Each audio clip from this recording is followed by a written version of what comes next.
Tarehe ni 19 mwezi wa April. Msanii Ashtib anakualika katika uzinduzi wa album yake The Start of Grace Album Launch itakayofanyika katika kanisa la JCRC Nakuru Keratina opposite Al Phil Hospital. Kutakuwa na wasanii wengi zaidi: DJ Trickide, Reverend Kefa Wabwire, Pastor Anthony Otieno.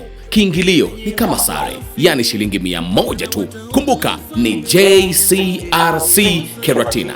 Riziki Alema atakuwepo, Floyd Believer atakuwepo, mimi HBK nitakuwepo, Haron Seilenyi atakuwepo, Jomba Nasty atakuwepo, Shaduf atakuwepo, Director Jeremy atakuwepo, Isaac Wangoi, Prince James. The Start of Grace Album Launch. Ashtib anawaalika, usikose.